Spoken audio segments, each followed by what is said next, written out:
Welcome. Thanks for joining. We are here today to talk about PCEF grant. This is a grant writing and budget development workshop. And we're going to be talking today about the Portland Clean Energy Fund.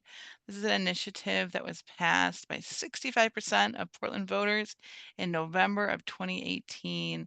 And it provides a consistent long-term funding source to make sure our community's climate action efforts are implemented while supporting social, economic, and environmental benefits for all Portlanders.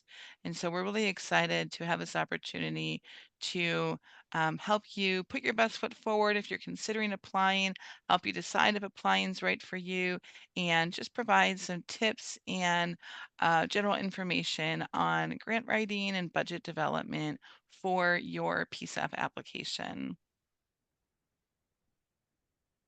Yeah, next slide. Thanks. So Portland Clean Energy Fund's overall goal is to support projects that reduce greenhouse gas emissions and improve climate resilience while centering social, economic, and climate justice. So the fund prioritizes workforce equity, energy efficiency, and community-based climate solutions. So just a little bit about us. My name is Kristen Kelly Monahan. I founded Kelly Nonprofit Consulting. We're a technical assistance provider, provide capacity building for nonprofits. And we have been around for we're celebrating our 20th anniversary this year.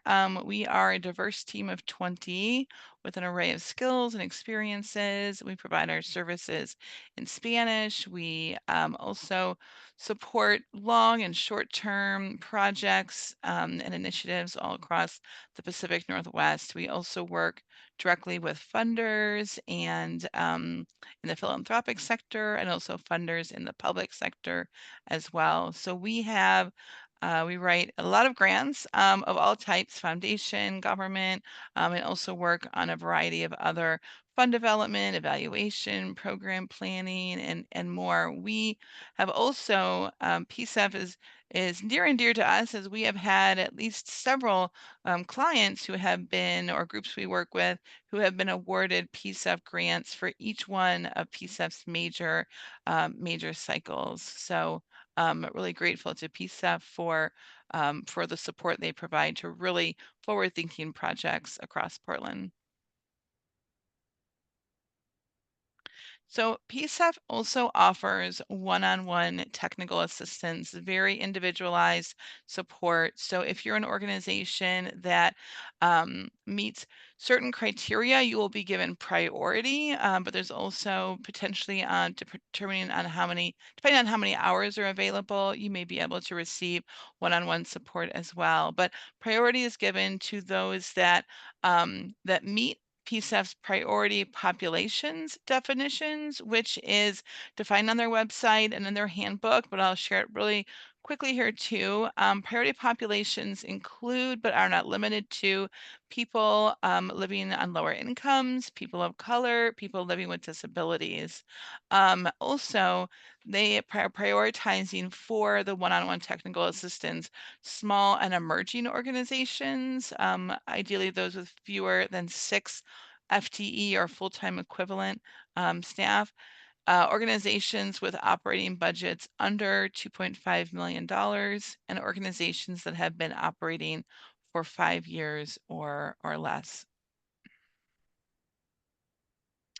So today's agenda, so today we're going to be going through, we have 4 major parts of this training. It starts out with planning and preparing, and then we'll follow that up with budget development.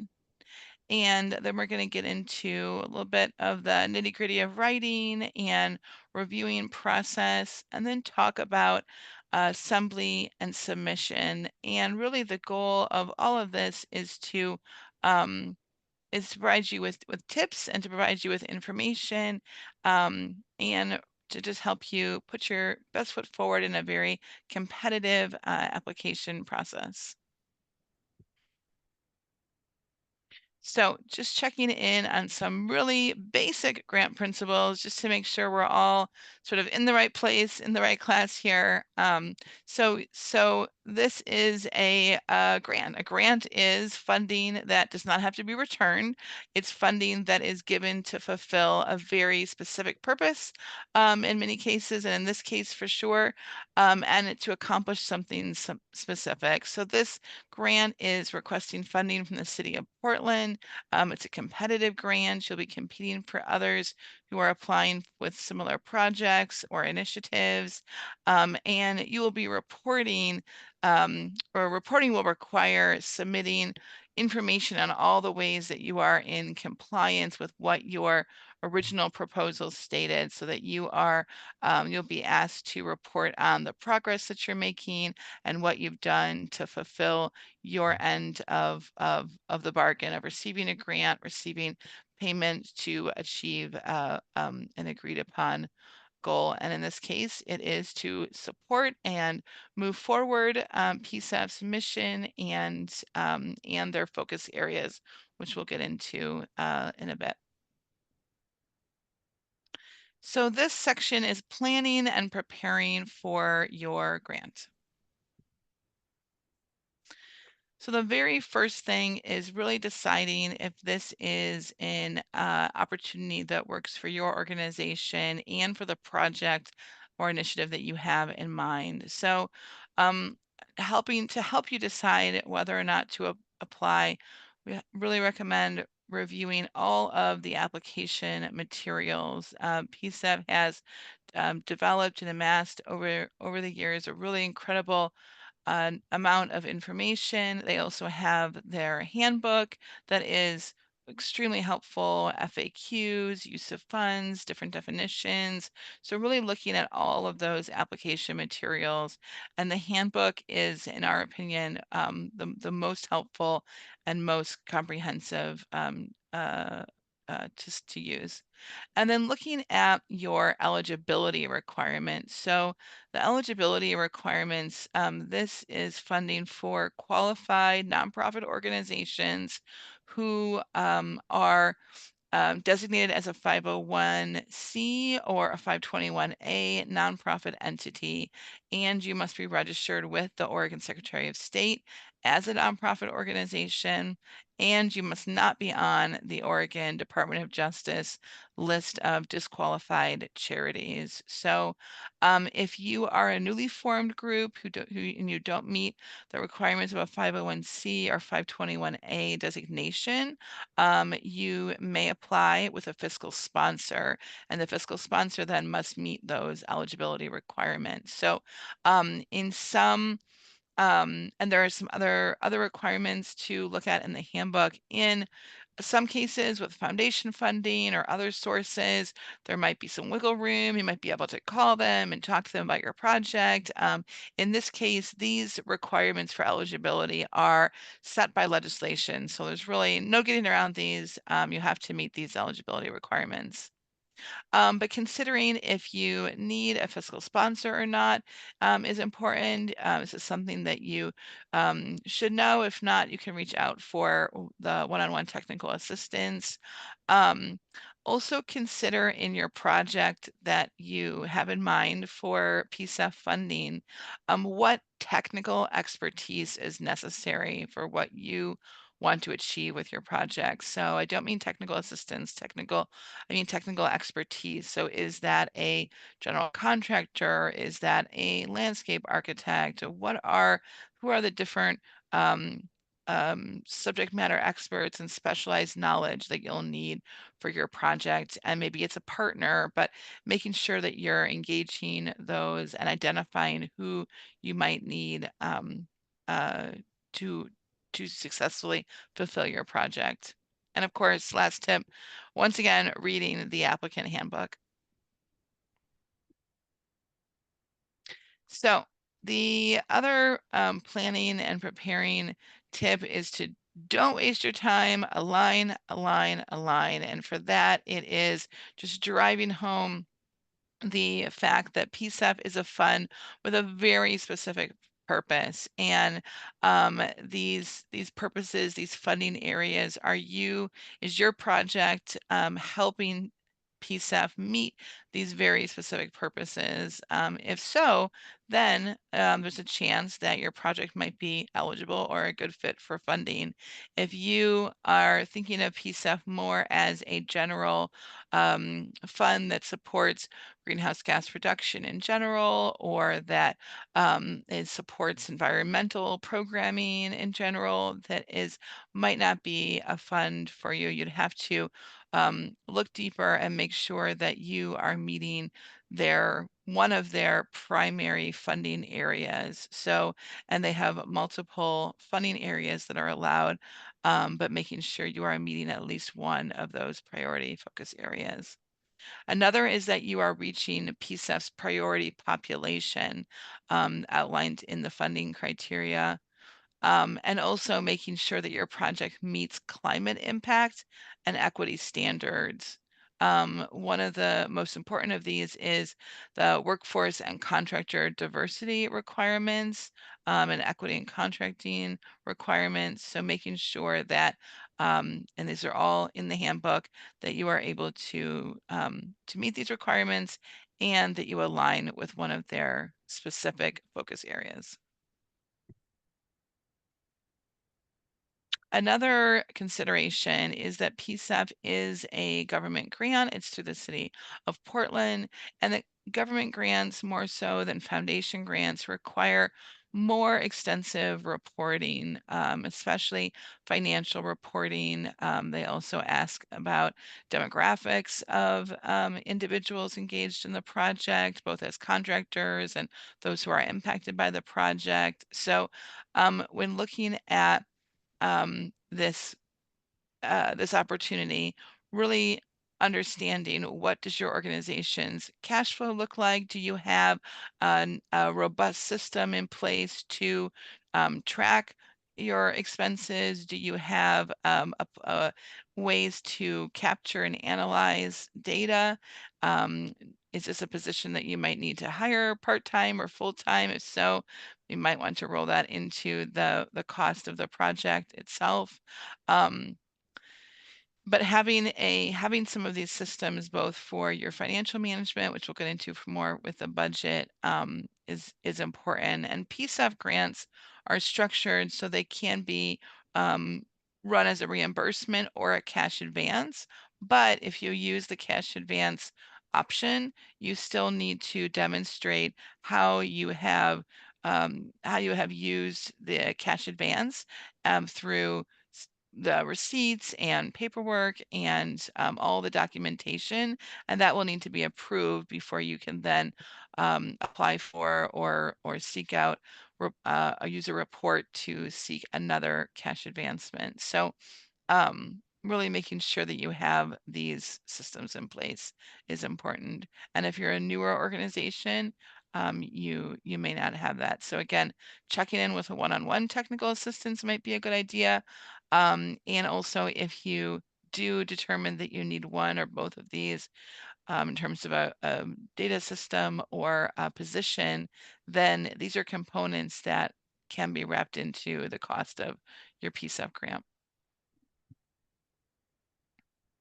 So also in terms of general planning and preparing, so gathering all of the different documents that you'll be required to submit or enter when you're working in the web grants platform and submitting your application. So you have to be a registered nonprofit. So you'll have to have your EIN number. You also can't have any tax liens, and you have to be located within the city of Portland itself. So these are things that you'll um, can look about in the handbook, and also are the eligibility requirements. So also in general, some things that you'll need are your mission statement.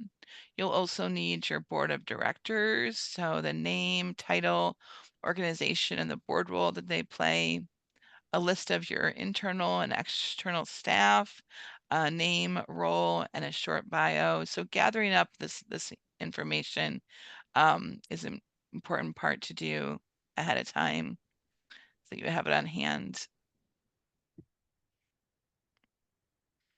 Next is the financials in terms of what you will need to um, to sup- to apply and support your application. So, including your current operating budget and a budget narrative is required, as are 3 years of complete financial statements. So if you have audited statements, include those.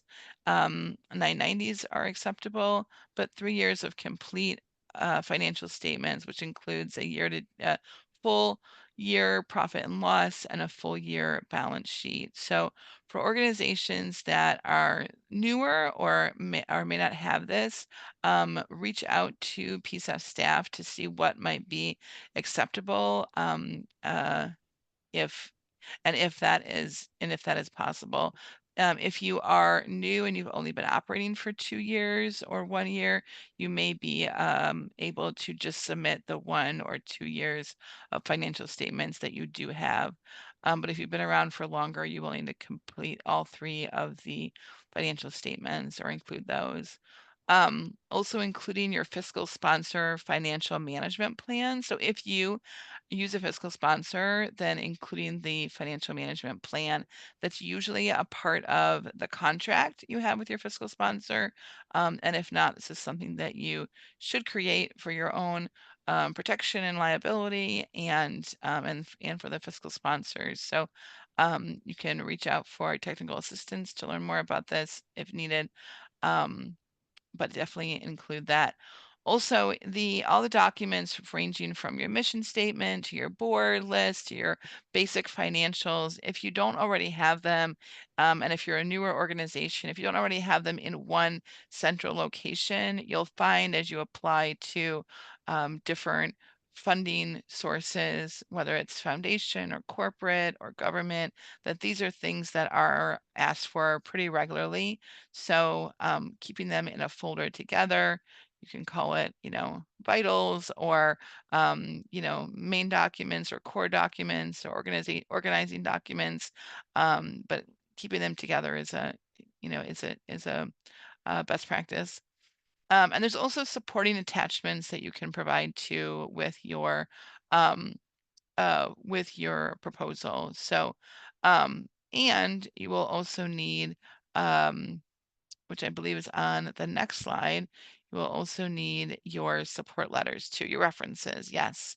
So 3 professional references attesting to your organization's ability um, to bite something off, bite your project off, and to chew it up. So have you been able to, do you have the capacity to undertake a project similar in size and scope? This is what the committee looking at the references will want to make sure that they understand. And do you have the ability to manage similar projects? Were they on time? Were they reasonably within budget? Did they reasonably, operate without major issues? So references is an important part of this. They really should be past or current funders is the strongest references.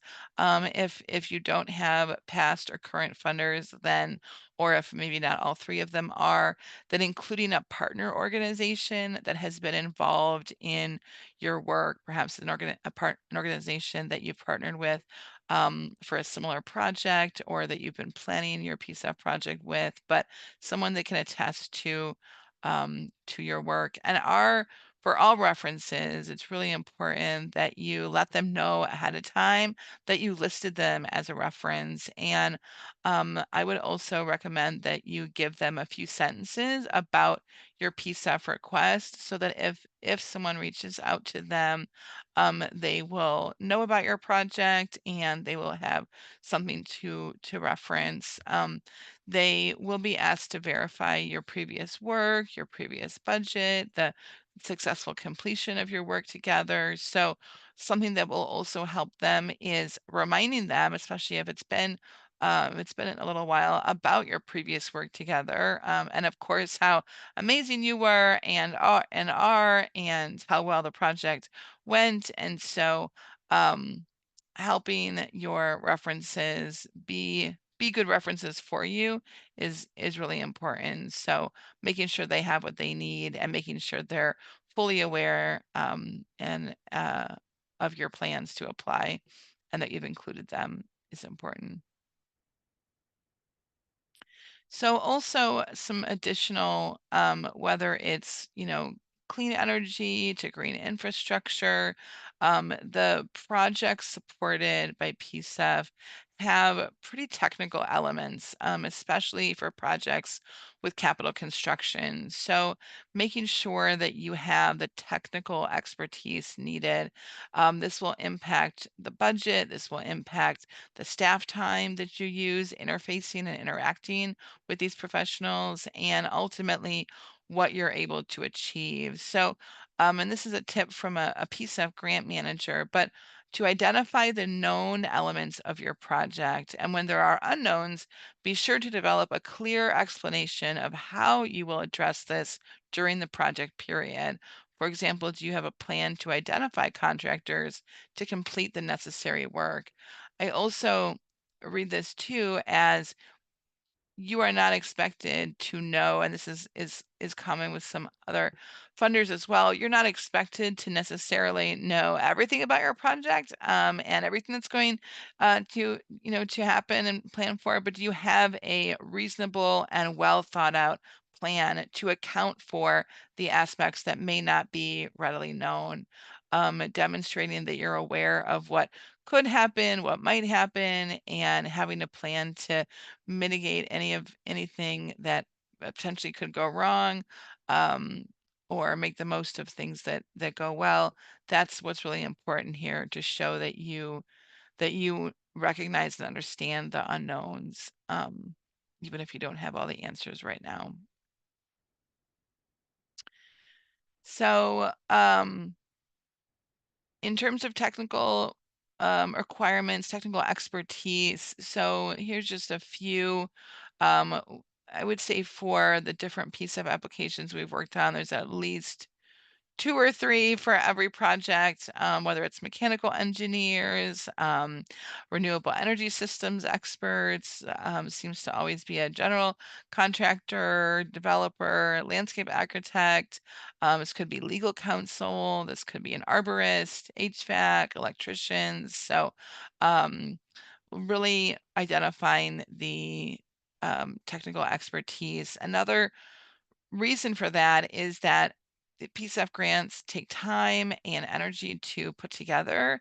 And so when you're looking at the timeline for submission, always the part that's going to always take the longest is anything having to do with external people that you can't always, control, how soon they get back to you and things like that, and how and what um, bids or estimated project costs, you might have. So reaching out to the technical expertise ahead of time, ideally if possible, and learning about their role in the project is much like the references, something that we would recommend doing in the earlier part of your project as you plan it, because it can take a while to hear back from folks and understand, um, get everyone on the same page.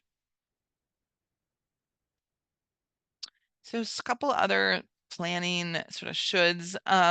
The other is insurance. So making sure that you meet the insurance requirements for PCEF, and these are in the handbook. So insurance costs have gone up in many cases. So if funded, your project will require coverage, and if that cost has gone up, you can actually include that part of the insurance in that difference in your application.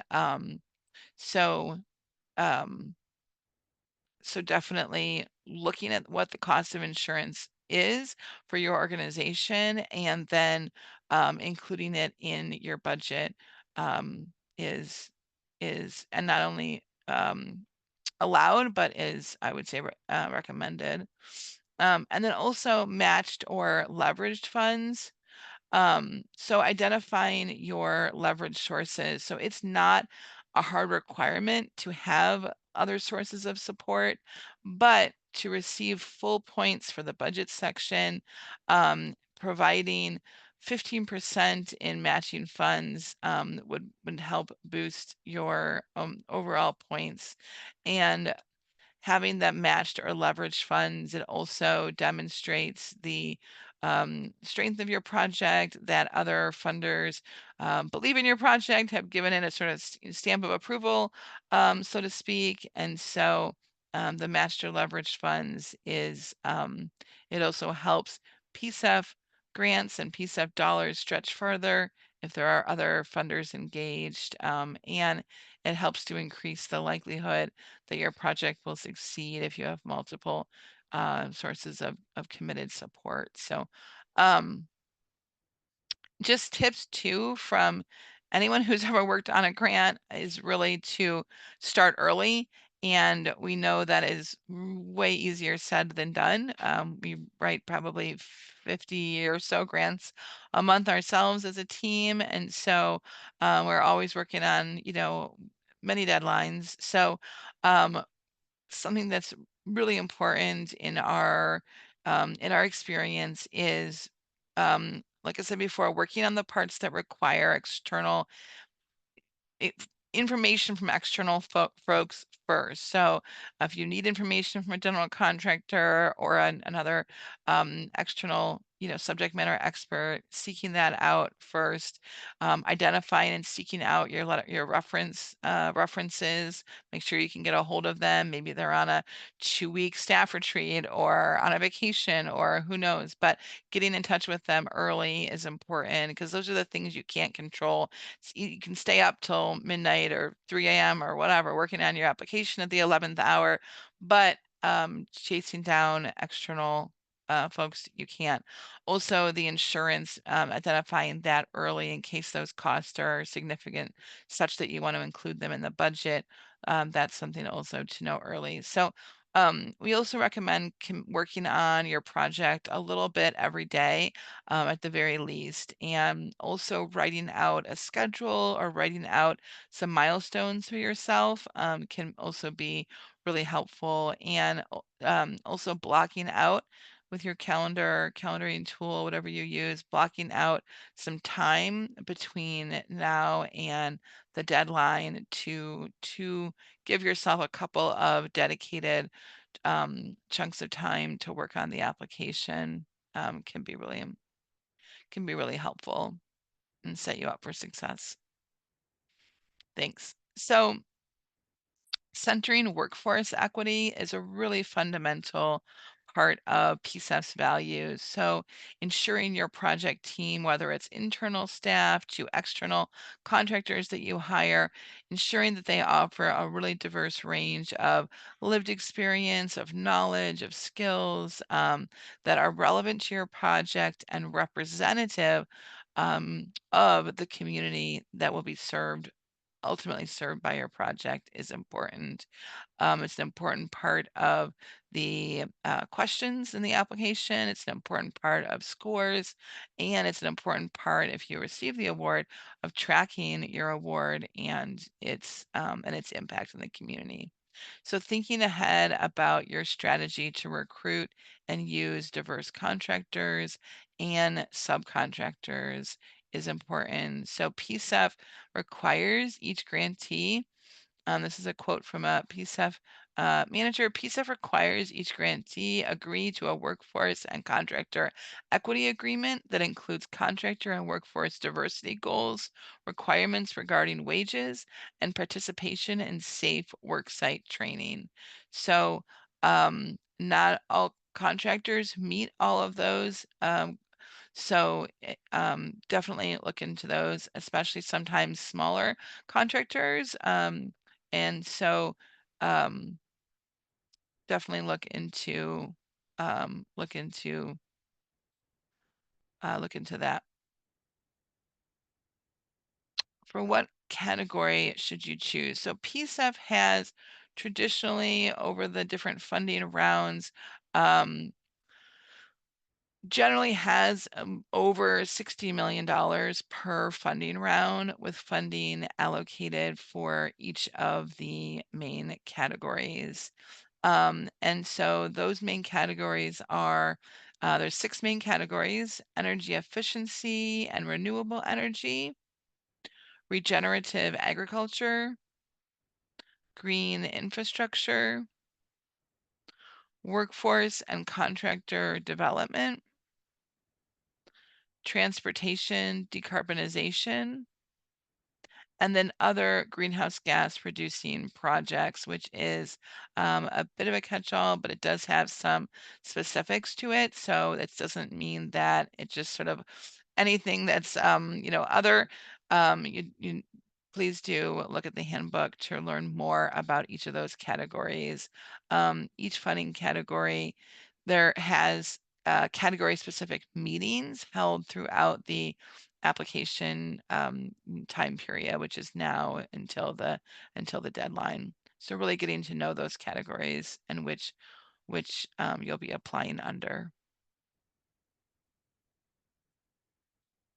So looking at outlining key proposal elements before writing the proposal will help you just identify what gaps you might have and make for a smoother writing process. So for example, um, actually, I'm gonna go back. We go back one slide to the planning and preparation to the categories. So looking at the categories, I want to give some examples too. For workforce and contractor development, that includes pre-apprenticeships. It also includes training programs, business development, and technical assistance. And then for um, youth education and exposure, that is increased knowledge and interest in the green workforce. And then for the other greenhouse gas reducing projects, so reduction of waste, fairs, these are some examples of projects that have been in some of these categories too. But again, look in the handbook to learn more. Thanks. So going back to looking at the key proposal elements to identify before. So these are your general sort of who, what, where, when, why, and how. So who, so your organization's qualifications and your project team, the partners on your project, the project beneficiaries, so who's benefiting from the impacts of your project, the positive impacts, and who are the priority communities that you are meeting through this project that you are serving. The what is the request itself. So what is the project plan? What are you proposing to do with the funding? What are the goals and outcomes of the project? And what are the benefits of this project to the community, to your organization, and of course to the priority populations identified. In terms of when, getting an idea of your project start and end dates, and then some key milestones of the project itself. And then this for where, the service area of your organization, you have to be based in Portland, and the service area of your project also has to serve Portland. Why? So that includes the need and also alignment with PCEF priorities. And the last for how, the how will you achieve your goals and outcomes that you have laid out? So that includes things like your activities and your implementation plan and the details of your project. So as said from I believe a PCEF manager, is to receive full points the project description for this particular portion of the application. The project description clearly states what the applicant intends to do, why, who the intended beneficiaries are, and what outcomes are expected. So these are part of the proposal in all PCEF proposals over the different rounds. These have always been in there um, to some degree. So making sure you have these laying these out, even just jotting down a few bullets under each, so that you can see where your major gaps are. Maybe it's around the timeline, maybe it's around the hows and the specific activities. Maybe it's that you have the what and the where figured out and the how, but you're not quite sure how it aligns with PCEF priorities or don't feel strong in making your case that for alignment. So laying these elements out will be a big help to seeing what gaps you have as you head into writing. So partnerships are not required. They do offer some potential benefits. They strengthen applications. They may strengthen your application. You can depend on, shared expenses and shared resources that can, extend the dollar amount, that you're asking, can stretch your dollar farther.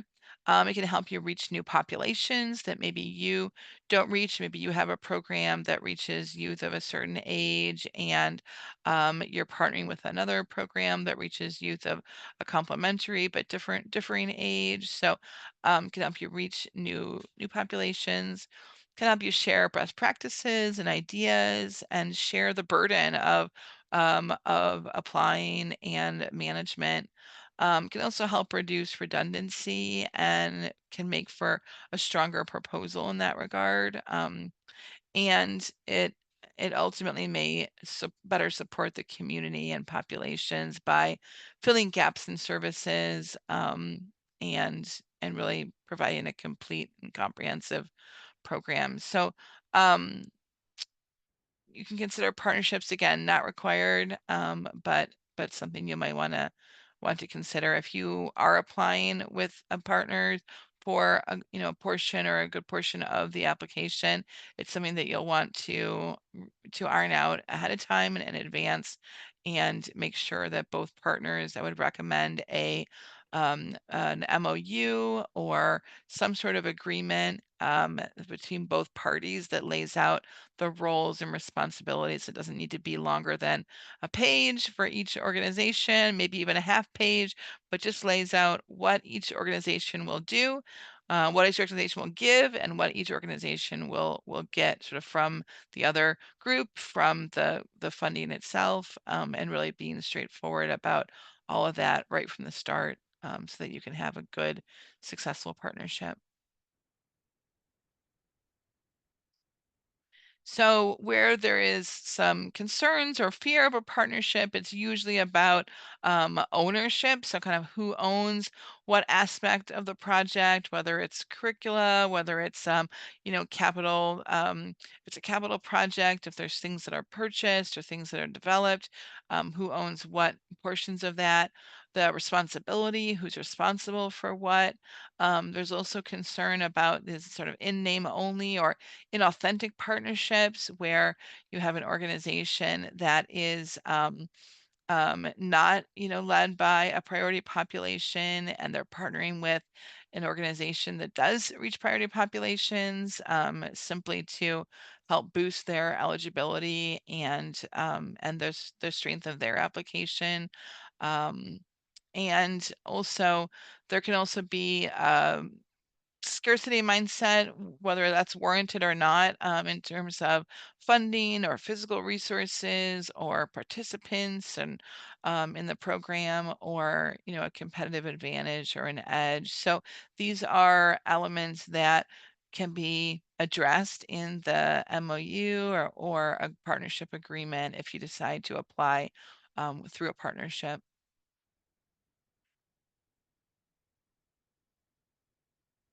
So if you do move forward, getting that MOU put together, whether it's formal or informal, agreeing on a budget is really important too from the start, checking in often, and then stewarding the relationship through accountability and responsiveness, maybe even agreeing to respond to emails by 24 hours or calls by 48 hours or some responsiveness measures, accountability measures, and setting some milestones too. And then not forgetting to celebrate successes together too. And want to make it clear too that these are not PCEF requirements. These are just sort of general best practice guidance for partnership projects. We see a lot of partnership projects with PCEF and a lot of groups seeking out partners for a variety of reasons. And so wanted to spend some time noting this here. So looking next to our budget development. So budget development, um, thank you. We can go to the next slide. So budget development for your uh, project budget, your budget for PCEF, your project budget should be a subset. It should be enveloped in your operating budget. It should be a portion of your operating budget. You should be able to point out and show where in your operating budget the project budget for this PCEF project lives. And just sort of general practices demonstrate in your budget reasonable and accurate estimates related to your project, provide cost-related context that aligns with your project narrative, which is really one of the most important components of your project budget is that it speaks to your narrative and your narrative speaks to your budget. Um, we Often when we're working on a grant, we work on the budget first or in the early stages of the project because it can really help bring a lot of clarity to exactly what activities and actions and staff and that you need when you have to work through the budget first, and then you can build the narrative around that. Um, but your budget also illustrates how your nonprofit will put competitive funds to good use compared to other nonprofits applying for funding. So your budget also should show, should really be complete. It should be clear and it should be appropriately scaled to the proposed project. So that is really to receive those full points. Those are the criteria measured against it.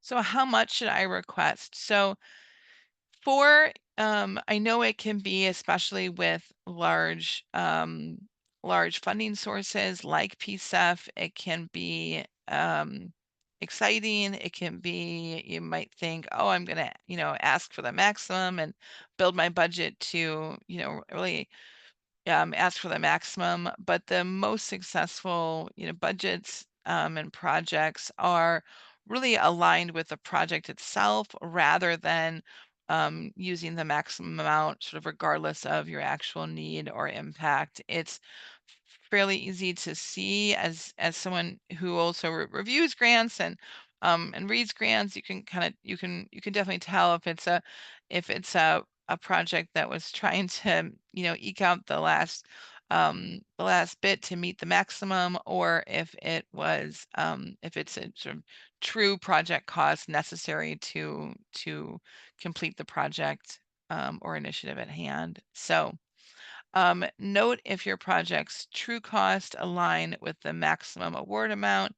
Of course, if it is aligning with the maximum award amount, that's not allowed. You can certainly ask for the maximum, but and it will not impact your application scoring. But you should definitely have a really clear budget categories and budget narrative that really backs up that need clearly. So the PCEF's community grants, they have competitive funds available across all grant types and funding areas. So the applicant handbook has information on funding limits and amounts. There's often funding limits per category or funding amounts allowed per category. So looking at that handbook is really important. So, and just a Um, just a quick tip, because this is not necessarily the case for other funders, generally speaking, but in general, PCEF will not partially fund an application. So sometimes with other funders, they love the project and it's a great fit. And if they don't have enough funding to fund all of it, or if for whatever reason they don't want to fund all of it, then they will offer an award that is, half or three quarters or one quarter, or whatever the case may be. And that might be enough for you to do your project, especially if you have other sources of support planned or identified. But in general, PCEF will not partially fund, which means that it makes it really essential, really vital to request an amount that aligns with the actual scope and scale and needs of your project. Because if you decide to ask for more and you don't really need it, it could potentially bump you out of funding altogether. When if you had asked for, um, you know, a lesser amount, again, if your costs are a lesser amount, then if their costs are more, then ask for that. But if you're asking it just to kind of reach the maximum, um, we really recommend that you don't, because those partial awards are not given here. So your budget should be clear and complete to remain competitive. So it should really tell a story. It should really meet, if you're talking in the narrative about that you're working with 7 schools, there should be different costs times 7. If you're talking about the need for a arborist in your project, then you should see an arborist in the contracts, or room for an arborist to be hired. So making sure that the narrative, the written proposal, and your budget speak to each other, share the same language is really important. So you want to make sure that just some sort of basic budget guidelines. You want to make sure that you are building a budget that doesn't put unnecessary strain on other program areas or cash flow. You want to let's see. I'm not there yet. Okay, so let's see what consider getting contract quotes if you want to develop an accurate estimate of project costs. So getting several contract quotes can help you. Again, going back to anything that requires external folks doing that work early on. So seeking a few estimates can help you get a better cost of what those services and equipment might take cost-wise. And then researching, other equipment, other line items, and then asking yourself, will the funder be able to see their impact by looking at your budget? Is it clear exactly what PCEF will fund when looking at the budget?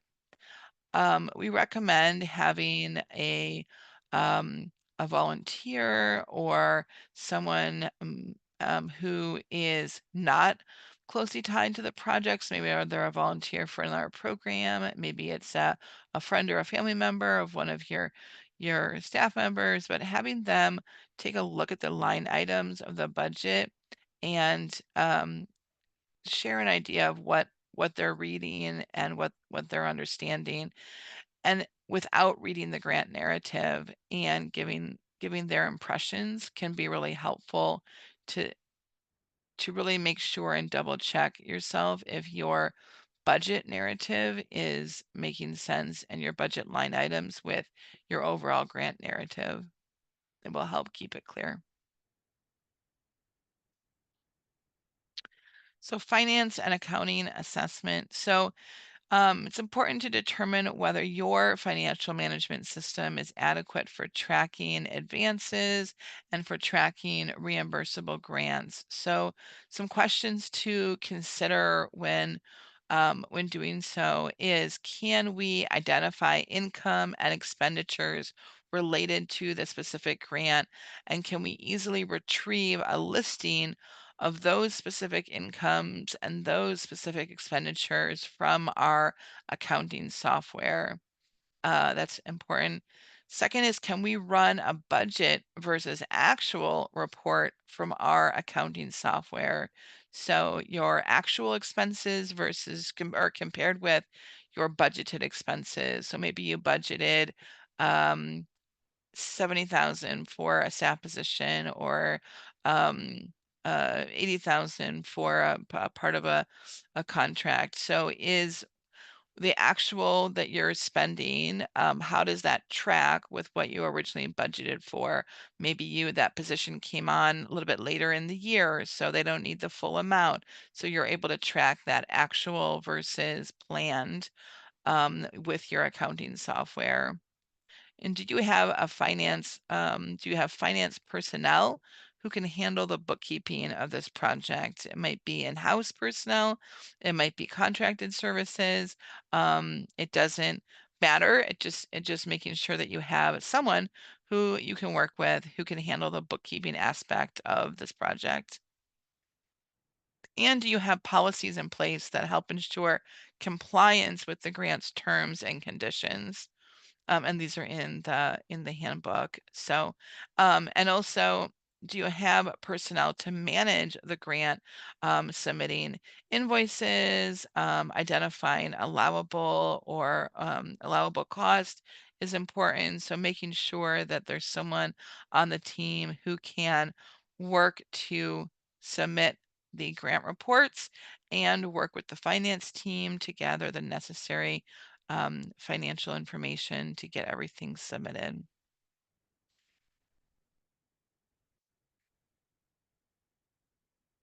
So building a budget, so making sure your budget aligns with your overall operating budget, doesn't put unnecessary strain on other program areas. It's not a extremely large percentage, for example, of your overall budget, or it wouldn't unnecessarily impact cash flows is important.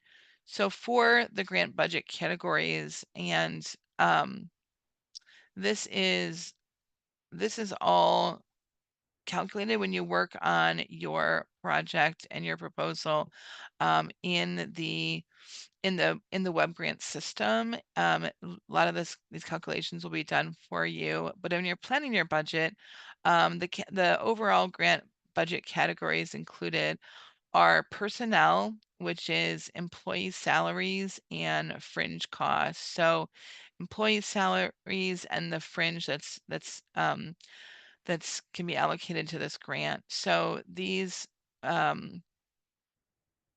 costs are a percentage of the staff that relates to this specific project. So if you have a project manager and for sake of math, say they have 3 projects they're managing, 2, and then PCEF is their third, then approximately 1/3 of that employee's time would be included as a cost for this grant. So travel, so necessary and reasonable travel expenses. So in detail showing anticipated mileage, if there's any flights or lodging or per diem, anything like that, showing that in your budget.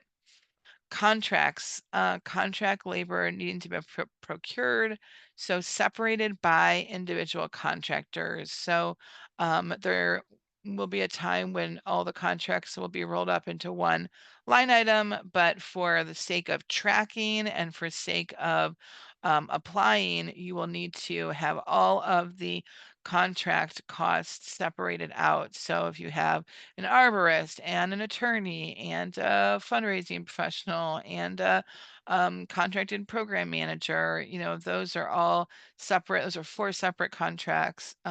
Those are should not be included into one. Any materials like supplies and equipment related cost, and you'll be asked to define this, but any expenses not included in the categories above. And then overhead. And so for this grant, you can include overhead. It's calculated at 20% of personnel and 10% of all other cost. And the online program that you submit through will make those calculations for you.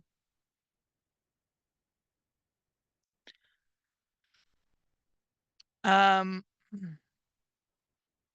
So also too for what can be included in overhead. Is it an overhead or administrative expense?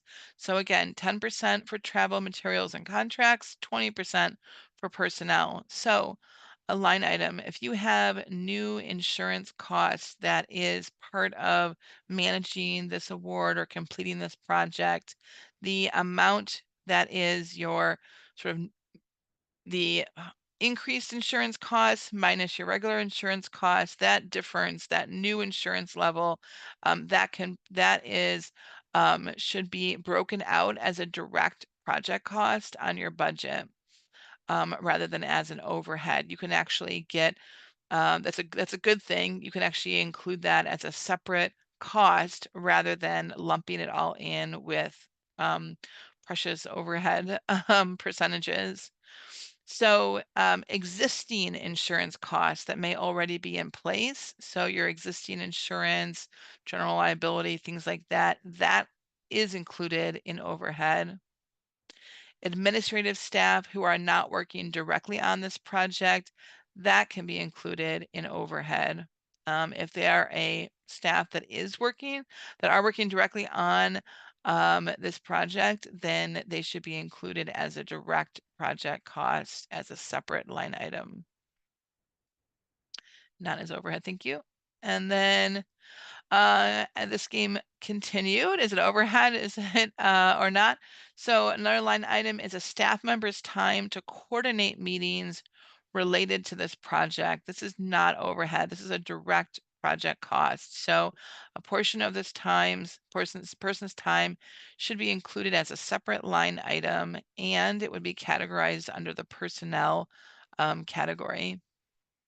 Participant stipends, should this be included in overhead? Nope, this can actually be a direct project cost and it should be captured under the other category. Ongoing existing website maintenance costs, so just the website your organization has that just tells the world who you are and what you do. Maybe PCEF's a part of that project or not.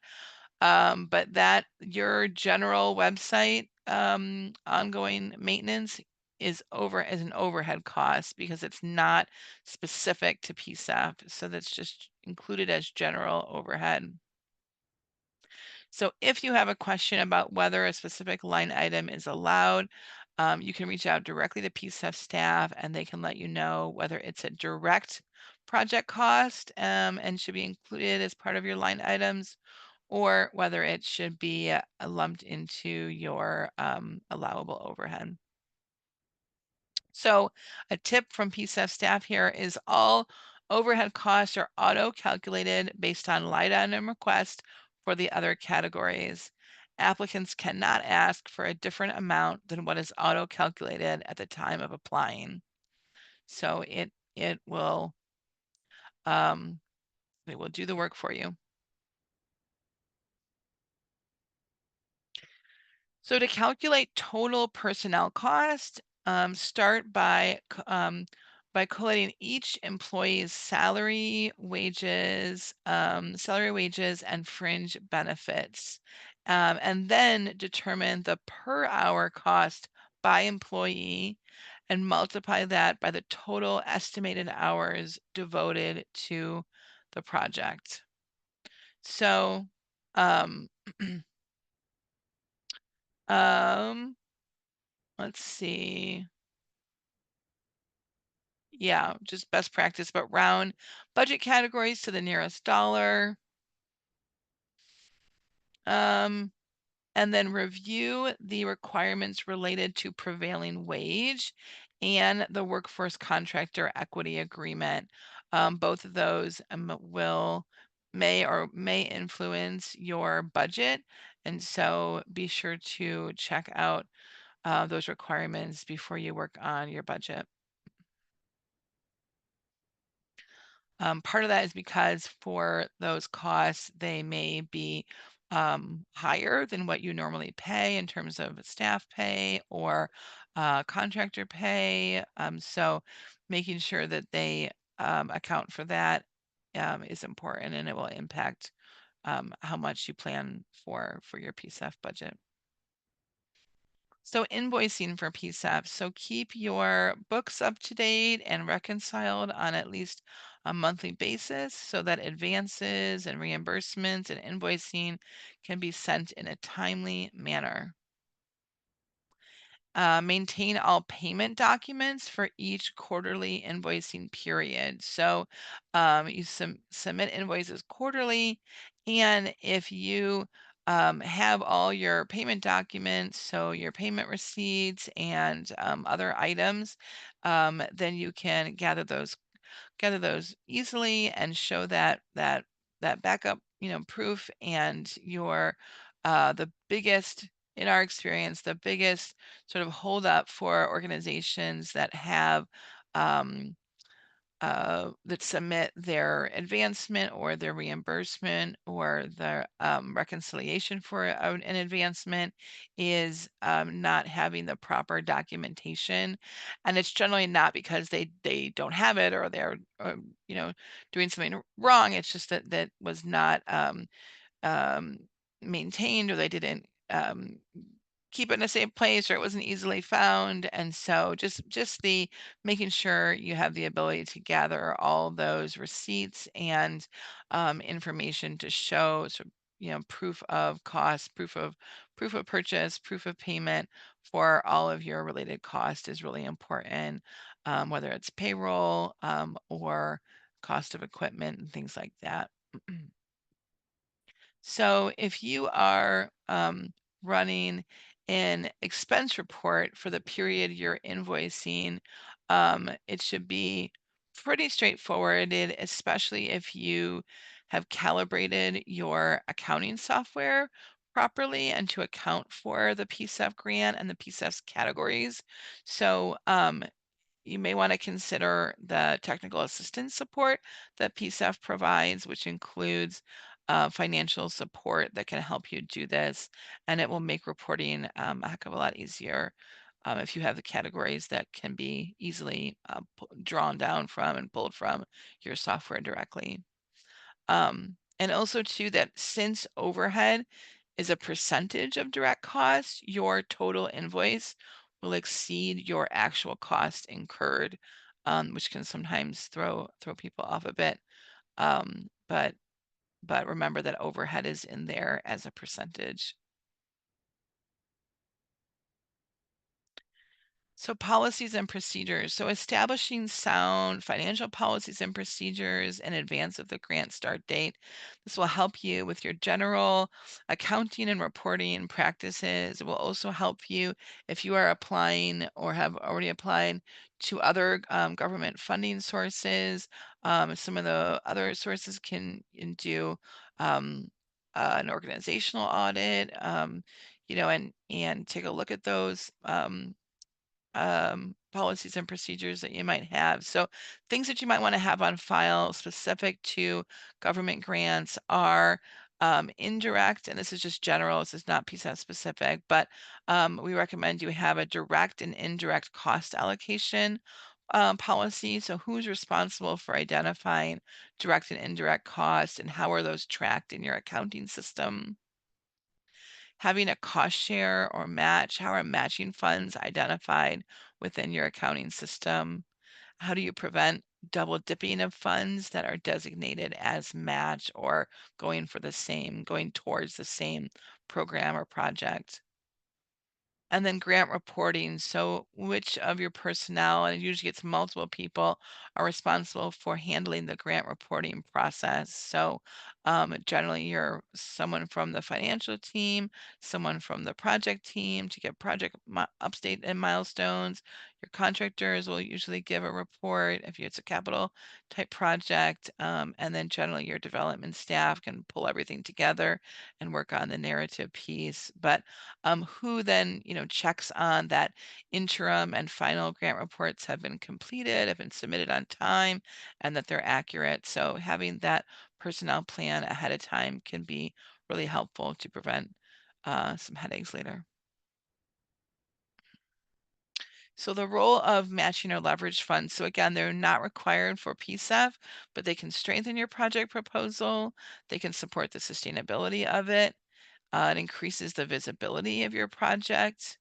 It also shows existing project or community support, makes your application more competitive.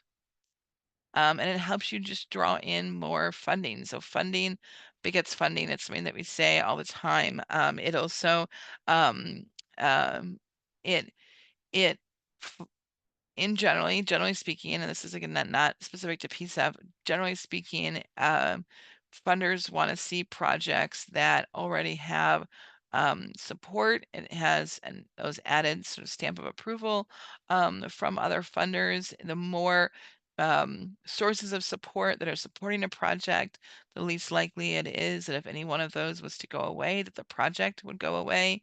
Organizations want to be part of successful projects where there's adequate funding to support them, and that there isn't a question of whether or not you can fundraise for the remaining cost. So having PCEF either cover all of the costs for a project or showing that you have matched costs that can sort of make up the balance is really important for showing the success and sustainability of your project. Again, not a hard requirement, but can be helpful in showing this. So if you do provide a match, and there's some optional sort of extra points that you can receive, and that's it's if you have 15% match funds, then that will trigger those extra points. So what can be used as matching funds? So some funders won't allow in-kind. However, PCEF allows in-kind donations or in-kind resources to be included as matching funds. Also, of course, just straight grant funding awarded from another funding source. This could be a foundation funding source, a corporate foundation, government funding, federal funding, state funding, any other funder, flexible or general operating funds that your organization might have or maintain, that you are committing to the project and putting in yourself as a match. It also could be other flexible funding such as earned income. If you charge a fee for certain services or projects, and you generate revenue from that project and you commit some or all of that revenue to as your match, that is also allowed, and it could be another source of matching funds. So all this is important for being compliant with wages is that um, all all of the workers paid using PCEF funds must be paid at least 180% of the area's minimum wage. So for this um, basically the lowest hourly rate for individuals paid with PCEF funds, it's tied to the minimum wage, and so this will change from year to year. But just to give an example, so um, for year one, if in this also includes a percent increase annually as well. So for year one, if you have one FTE, the starting salary would be $60,000 as a minimum. Year two, with the 3.5% increase, that increases to 62,100. And year three, adding a 3.5 on top of that 62,100 number gets you 64,273, 274, rounding up. So the total base salary over a 3-year project would be 186,374. So just making sure that when you're calculating your staff calculations, you might not be currently paying staff that 180% of area minimum wage. So you may need to calculate in a raise for your PCEF budget, and then if approved, then you would honor that raise um, and then provide those funds, and then that personnel individual can be included in the project. So writing and reviewing.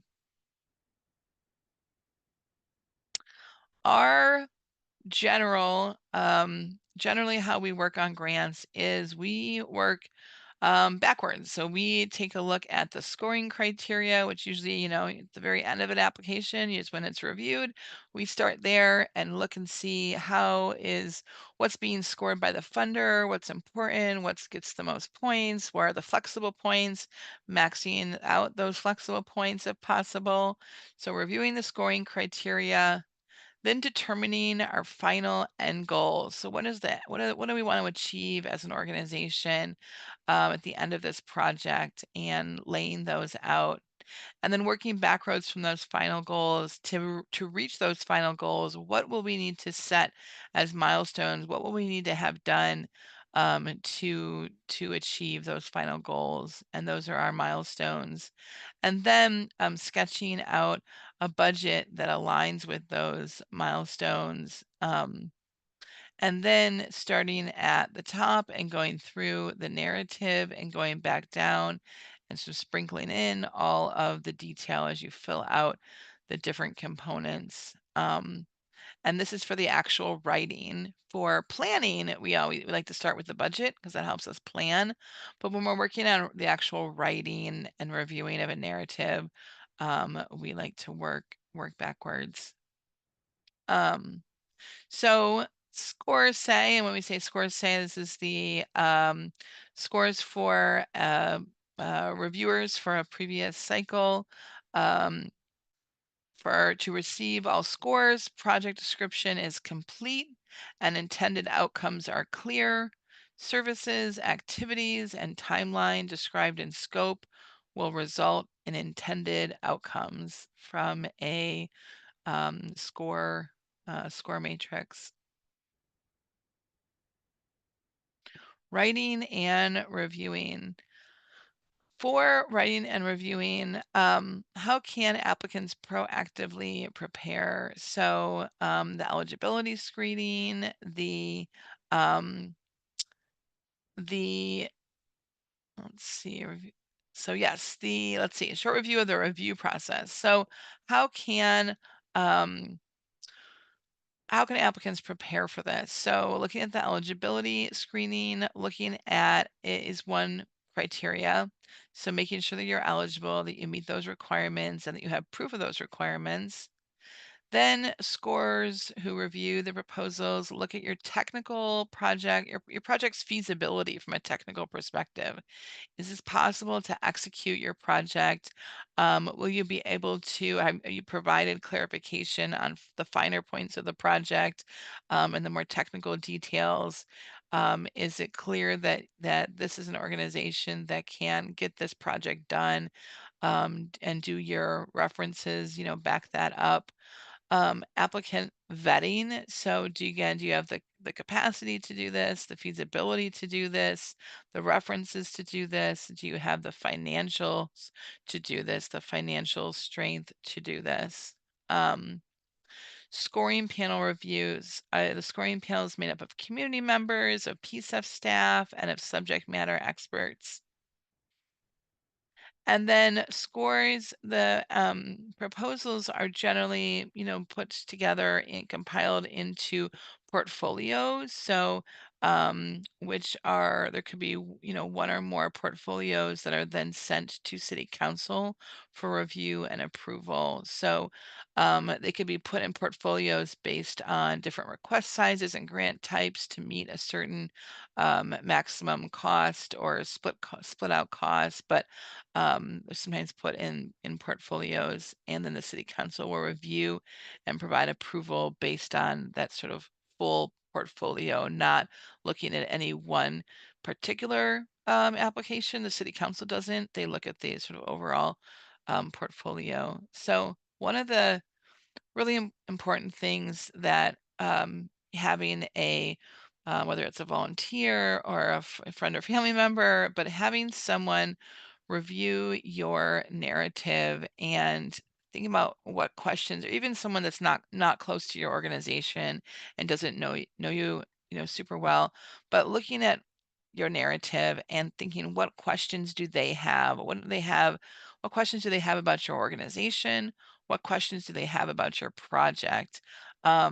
You will not have an opportunity to answer questions when folks are reading your application. So you need to identify and think about and consider and anticipate those questions ahead of time and answer them basically before they're asked. So having someone, since all the reviewers will not be, will not be close with the applicants or with all the applicants, it's really important that you answer these questions before they're asked, and that your project might make a lot of sense to you since you've been working at your organization for however long, and you've been in your project for a while planning it, and you might be making some assumptions or of knowledge that are not the case. The person reading is not an expert in your particular organization or your particular project.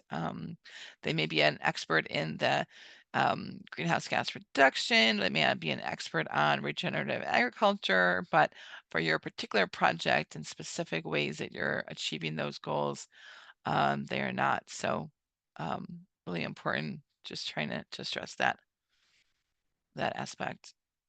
Thanks. So applications are scored on the criteria applicable to the different project types. So the implementation grant scoring has 100 points total, and it's broken out by your organization and project team, your project plan and the benefits, the workforce benefits, and then your budget. And then the planning grant scoring is also 100 points total, broken out between your organization and your team, your project description and plan, and your budget.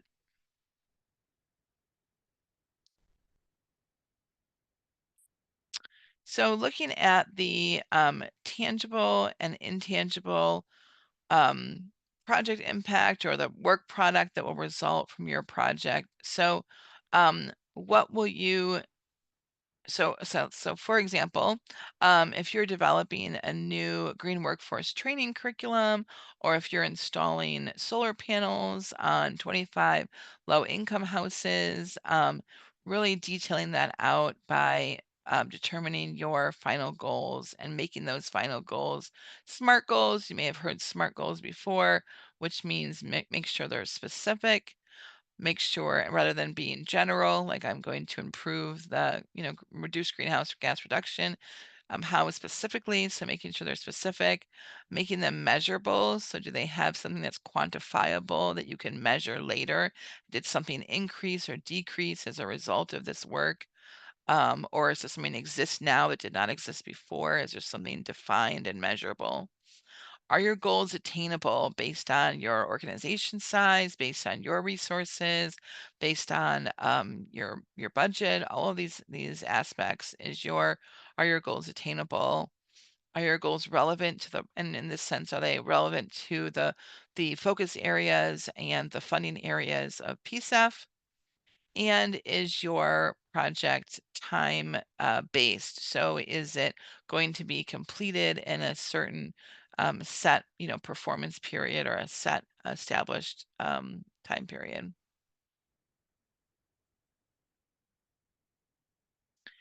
So um, if also too, just a real quick note too, that if your single project includes multiple components, they're scored on all the different relevant criteria. So if your project addresses 3 different focus areas, then your your proposal will be scored on the relevant criteria for those 3 different focus areas. So for the project goal example, um, a project planning grant milestone could be to create a green energy career training curriculum that will be 2 months long, that will serve 100 people each year, and that will be ready to go and ready for use at the end of a 1-year project period. So this is just an example of what might be included in a planning grant as a goal. And just a tip too, that goals are the end product of your project or your work, and milestones are the kind of checkpoints along the way to help you achieve and arrive at your goal, at your end goal. And both of these definitions come up in the application materials and application questions. So setting clear milestones will help convey and help to identify all the major project components to reviewers. It also helps give a timeline and structure to your project. It's also important to identify high-level key milestones.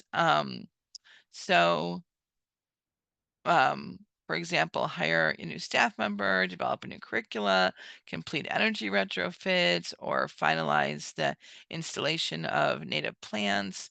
If your milestone includes hiring someone, it might be create a position description, post the job, conduct interviews, pick a candidate, get them the necessary certifications, and do their 90-day review, something similar. Thanks. Next slide. So milestones are specific actions, events, or achievements. Um, Focusing on 4 to 7 milestones or so will help reviewers really quickly understand at a glance the most important aspects of your project. And if you're a reviewer that's looking at multiple proposals, having it broken out into specific milestones can be really helpful when you're looking through multiple competitive, really well-written applications. So thinking through also not just the milestones, but then backing those up with the individual activities that you will do to meet those milestones. So individual activities to help you meet your milestones, and your milestones together across a period of time will help result in your project's goals.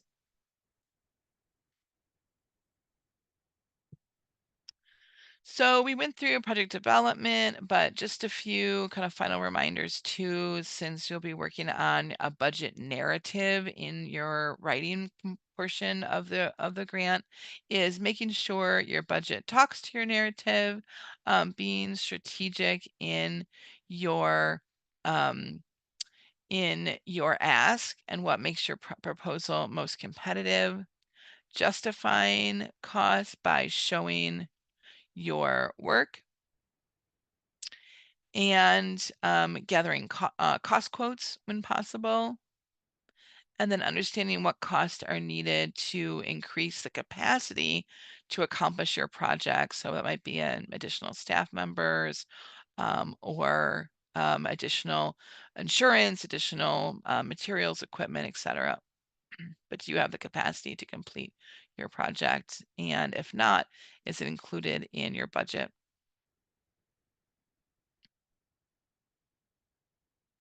So over half of the available points are tied to your project plan and benefits. So your time and effort on each section of the application really should be fairly equal to each of those sections weighted points. So it basically means that working on your project plan is really key. Nailing it is really key. You won't be able to um, receive funding if your project plan is really low to no scoring. So each category has its own scoring criteria. However, they all share some similar components. And so for your project description, it's um, really important to describe how you identified the need for this project. So is your work serving the community? And with your is it filling a gap in something that was previously missing? Does it build on work that has already been undertaken by you or by someone else? Was the community engaged? Ideally, the community was engaged in helping you identify this need. Maybe there was a series of community listening sessions. Maybe there was some community surveys. Maybe you've been working with this particular population or group of people or communities for a while. And so you're able to um, qualitatively share about how you arrived at this need, but um, identifying not just the need, but how you arrived at it is an important part of your project plan. And then noting your goals and your anticipated outcomes for your project. And we'll do a deeper dive on outcomes in a second. And then how these goals will be achieved. So do you have what is needed to achieve them? Or do you need to bring in other partners, other skills, other resources? What activities need to occur to meet these goals, sort of in what order and by when? And then who benefits from this project? How will they be engaged? What benefits will they receive? The when and the what, these are the milestones and activities, and the how many. So including some numbers in your project. These should be category specific, whether it's numbers of people served, whether it's trees planted, whether it's water saved, whether it's carbon sequestered, whether it's energy cost reduced for community members, including numbers in your proposal, quantifiable numbers. So if you see this, the how, the who, the when, the what, all of this also is in the planning portion of this training early on. So doing some of that early planning is going to help you here as you approach this final narrative component. If your project includes clean energy, regenerative agriculture, green green infrastructure, physical improvements, and more, then you really need to be clear about how your project will reduce carbon, either through greenhouse gas emissions reduction or sequestration, and how the project promotes social, economic, and climate justice. So, and important to note that you do not need to calculate your own greenhouse gas reductions. PCEF uses information that's provided in supplemental forms, and this is is done separately. You don't need to do this calculation yourself, but applying that consistent framework um, is important. And if your project includes workforce and contractor development and training, then it's really important to be clear about how your project contributes to the development of diverse workers and our businesses engaged in addressing climate change. So if the program is certified by an entity widely recognized in the industry, then definitely explain that and note that recognition. And if not, explain why. So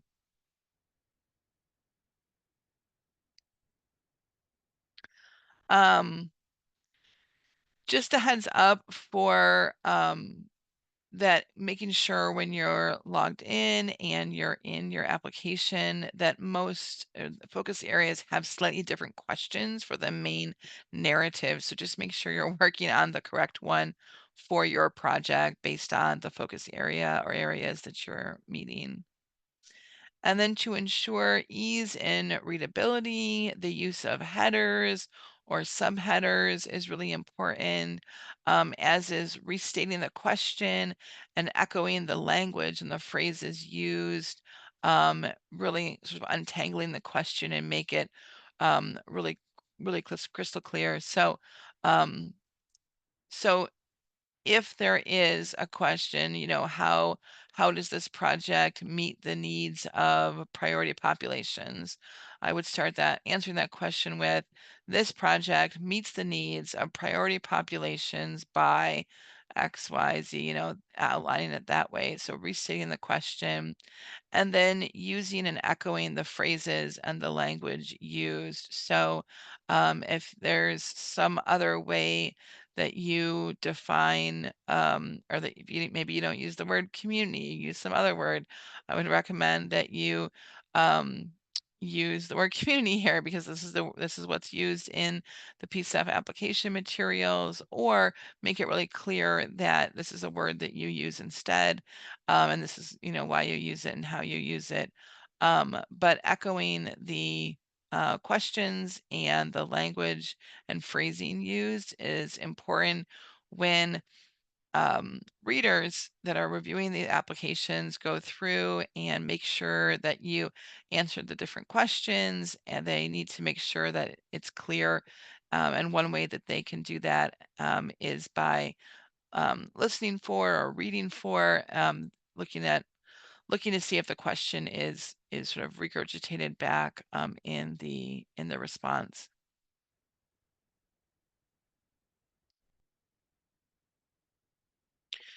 So this is important too in engaging priority populations authentically and early in your project, and really ensuring that the different engagement activities are informed by cultural competence, by principles of inclusion and or collaboration. So really focusing on building authentic community relationships that provide real benefits and offer genuine opportunities for community members to make decisions, and rather than just assuming community needs, making sure that community is engaged in defining those needs and defining how those needs will be met. So rather than just assuming that a population or a community that you're reaching wants to have solar panels on the side of their building, having conversations with them. Is this something you want? Is this something you'll use? Is it work best to have it on the side of your building? Is it work best to have it on the back of your building? What would be best for you? So having those conversations and communications ahead of time, and really listening to the community and responding, making sure your project responds to those needs that are stated by the community is important. So part of this also includes that it means ensuring individuals from the priority populations are part of the project's leadership team and are helping to make decisions alongside the project's leadership team, either for or alongside. Um, Ensuring the populations that you're serving, that you're reaching them early and often throughout the project, throughout the planning process, and most ideally that you've already been doing this and been working um, with with the populations to be served, and that's a part of what your organization does. That's going to make for a much stronger application, rather than scrambling to do something right now. Um, Lastly is keeping your promises. So if you're gather information from the community, then share your results. Not Don't just be extractive and ask for information or survey responses without providing something back, whether it's the data that you've gathered yourself to give back to the community and share that information with them. If you've made promises to um, provide or produce something in that community, then follow through on those promises. Make a plan for how you'll be reaching those populations served, those priority populations that you've identified in your project and with your team. So quick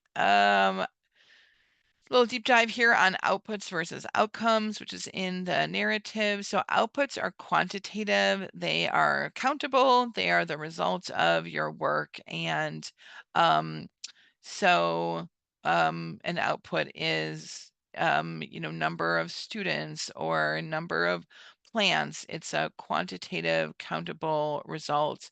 The outcome is the difference that you've made as a result of these outputs. So this usually includes an increase or a decrease or some sort of change in knowledge or behavior or systems. So if you have put in 10 new plants, that is an output. And if those plants have decreased the number of invasive plants, that's an outcome. Or if the number of new plants, if you installed 10 new native plants and that area's greenhouse gas has dropped, then or it has decreased, then that is an output affecting a longer term, outcome or change. So other output examples are number of meetings held or number of people served, number of trainings your organization provides, number of individuals placed into a green energy career. So for example, if you place um, a certain number of individuals in a green energy career, that's an output. And then outcome that can then be achieved is increased diversity in green construction fields, especially since PCEF is meeting the priority populations. Number of meetings, number of people served, number of organizations partnered with, all of that can increase collaboration across sector partners, and that can be an example of an outcome. If you are providing trainings to a certain number of people and a certain number of trainings, a certain number of workshops or curricula or flyers or materials, then that increases access or increases understanding of a type of program or initiative for a priority population to then utilize or take advantage of or have the opportunity to access. So thinking through and anticipating challenges. So things, especially for bigger projects, for capital projects, for longer projects, they at some point will probably go not as expected, maybe not wrong, but not as expected, and that is okay. So the key is really being aware of what challenges and what issues may occur, and then just planning for what's that mitigation or what's that plan to address those challenges. So if you have a source of funding that fell through, do you have another potential source that you could apply for, or is there a way to access operate dollars um, from your operating dollars? If there's permitting or supply chain delays, anticipate that by building in, which I think is we can all anticipate, by building in some extra time into milestones and into your project's overall timeline to account for these potential delays. You could also identify multiple sources for an item so that you're not dependent on one particular um, you know, um, supply chain or access point. If there's site access issues, so identifying all permitting needs and making a plan to obtain all the necessary permits that you need for a project. And if at all possible, or if you anticipate problems, extensive problems with the site that are not addressable through permits alone, then having backup site options available would be a good idea. So just thinking through and anticipating challenges, and I think it was said earlier, but um, for this, it's not that PCEF reviewers are requiring you to solve everything in advance, but just simply that you have a plan, that you've thought through certain things that might need to be mitigated or addressed, and have a plan to do so should the need occur. So when writing and reviewing I'm sorry, when writing your narrative, so the three S's, so keeping it short, making it memorable, not a mouthful. So keeping it short, remembering that folks are reviewing multiple of these. They're, they can be long. So keeping it short, obviously answer the questions to to completeness, but keeping it short, keeping it simple. You are an expert at what you do, but the person who reads this might not be an expert at what you do. So keeping it jargon free, keeping it straightforward, keeping it readable by someone who is not who hasn't been doing what you've been doing who hasn't been as in it as you have been over the last, whether it's months or years or decades or longer. And then what sets you apart? Are you the only organization in your community that provides this? Are you the only organization that provides this type of project to a certain population? Did a local leader seek your advice on this matter or request that you provide this program? Did you recently celebrate a milestone as an organization? So, squeezing something into your application that sets you apart and makes it clear that you are the right organization to undertake this project and that you are the organization that will be able to undertake it successfully will be really, really positive. And here's a tip from a PCEF grant manager. Use clear narrative descriptions that effectively tell the story of the project from start to finish. And ideally, having worked on PCEF grants before, ideally the start of that story is working with the community that's to be served. So have you been working with the community served through listening sessions? Have you, are multiple team members at your team part of that community too, and have been, you know, and represent that community, and hearing what the community needs are is really should be the start of most all of these projects, in our opinion.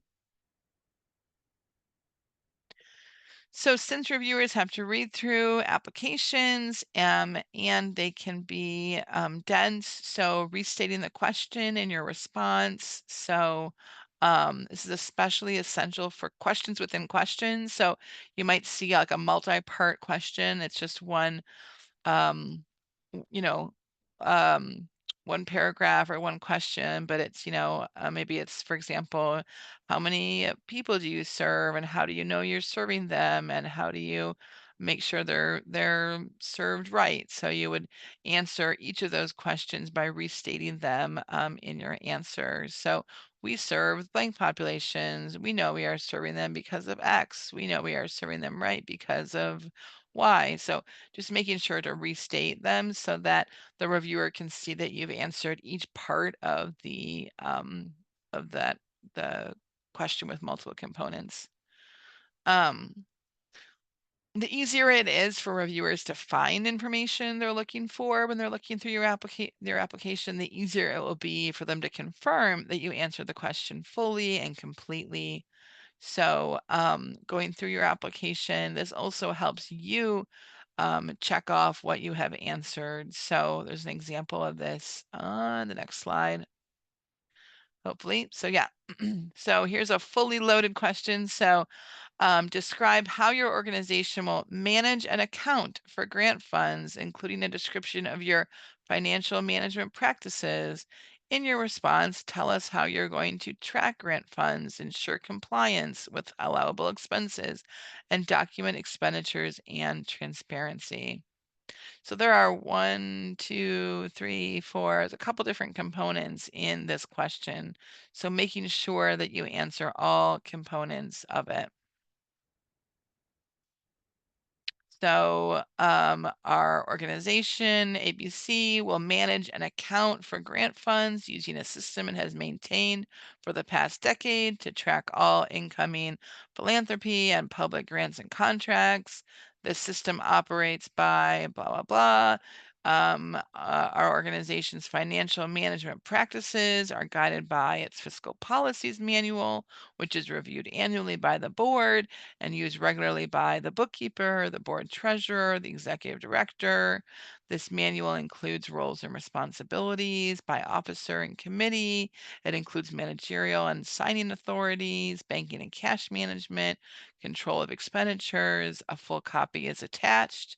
And lastly, for the last part of that question, grant funds are tracked by adding the funding source to a donor in QuickBooks Online, then noting the incoming grant as a class, which allows our organization to attribute expenses, either full or partial, to the appropriate class. This also includes, so you see there through the colored statements, the different components, that sort of fully loaded question broken down in a full response. Thanks. So just some tips from successful PCEF reviewers. We asked our own staff, we asked clients that we work with, organizations that we work with, so what is your best tip to land a PCEF award? Um, so just gonna read, I'm not gonna read all of these, but just a few of them. In your proposal, use specific data points in both your need statement and the solution you are proposing. Cite your source. Make sure PCEF reviewers understand that your organization knows exactly the problem you are setting out to solve. Another organization says, or a person says, sketch out your project milestones early and work and rework them until they are clear, concise, and encompass activities and timelines. The milestones should each really be a snapshot of the project. Anyone could read only the milestones and associated activities and gain a quick understanding of what the project's all about and the impact it will make. And then I'll read one more. These grants are very competitive. The work an applicant proposed to undertake should be work they are familiar with. The populations they are proposed to reach should be communities where they have already established relationships. If the technical expertise is not present, then there should be a solid plan for how to find and bring that technical expertise into the project. PCEF is not the time to feel out and explore a totally new organizational or programmatic direction. Totally agree with that. And I will say that that's not to say that you can't apply if you are exploring a totally new organizational or programmatic direction, but chances are with a number of amazing nonprofits and organizations there are in this city doing similar work, that you're going to be up against some fierce competition. So stick with what you do and do best. Maybe you're proposing to do more of that or longer of that or broader of that, but sticking with your expertise is really gonna help you shine.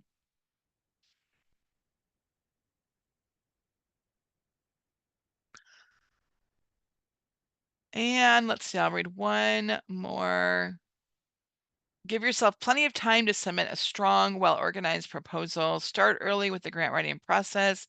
Have a colleague proofread your proposal and give yourself a couple of days for navigating the submission process to ensure no last-minute snags.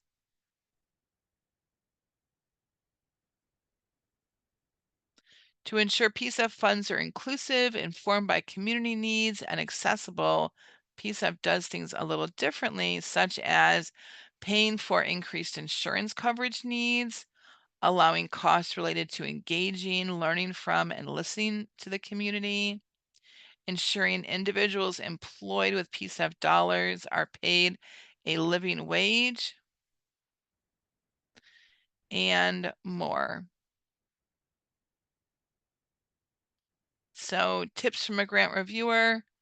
Do your research. So PCEF, just like a lot of funders, they put their priorities and their funding focus out for the public to review. They've got their handbook. There's a lot of resources that PCEF makes available. So a lot of available resources and of course technical assistance also offered, which is one-on-one, which can be really helpful because trainings, even the best laid trainings can't answer each individual organization's questions.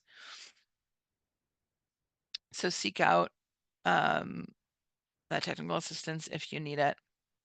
So answer the questions first and foremost. Assume reviewers are looking at many applications. I know that PCEF does limit the number, does not overload reviewers with tons and hundreds of applications, but you really still answer clearly, concisely, and make sure your proposal is clear.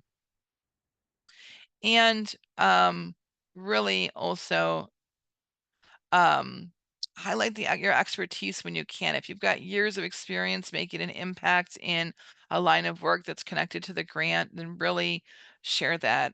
Be bold in sharing that, and have your letters of support, and testimonials, attaching files and supplemental documents to demonstrate that.